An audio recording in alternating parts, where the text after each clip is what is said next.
ఇండస్ట్రీలో అవును. నన్ను మొన్న ఎవరో చిన్న సెటైర్ వేశారు మన వంశీ గారు. వచ్చి క్లాసులు పీకుతావని.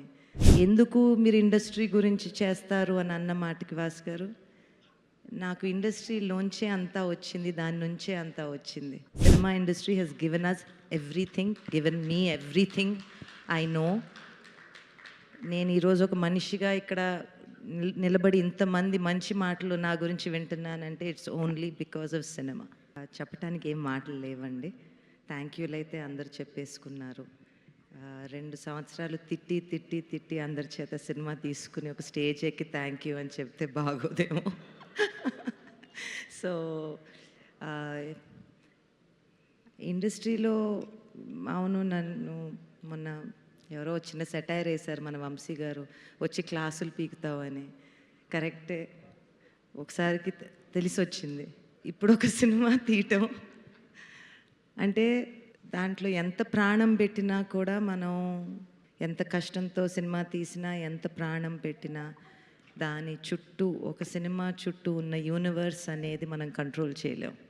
అది కంట్రోల్ చేయలేని పరిస్థితుల్లో దాన్ని దాటుకుంటూ ఆ సినిమాని జాగ్రత్తగా చూసుకుంటూ, కొన్నిసార్లు చాలా కోపం వచ్చేది.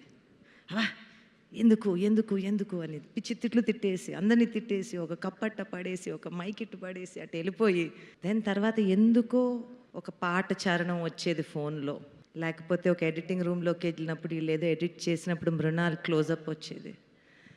సెట్లో కూర్చున్నప్పుడు శేష్ ఏదో చేసింది వాళ్ళు ఎడిట్ చేసి చూడు అని ఇలా చూపించేవాడు.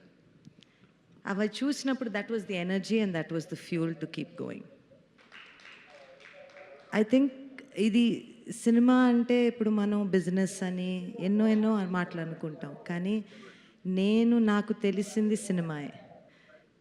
ఎందుకు మీరు ఇండస్ట్రీ గురించి చేస్తారు అని అన్న మాటకి వాసు గారు, నాకు ఇండస్ట్రీలోంచే అంతా వచ్చింది. దాని నుంచే అంతా వచ్చింది.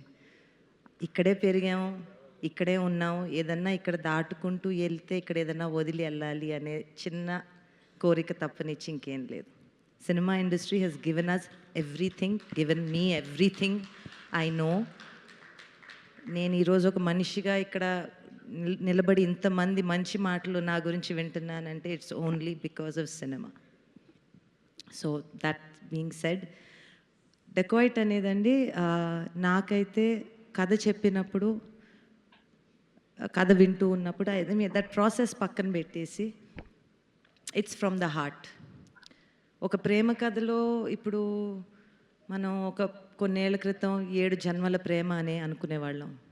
దాని తర్వాత ఒక జన్మకి ఒక ప్రేమ కథ ఉంటే గొప్ప అని అనుకునేవాళ్ళం. ఇప్పుడున్న పరిస్థితుల్లో ప్రేమ అంటే ఏంటో అంటే మారుతూ ఉంటుంది.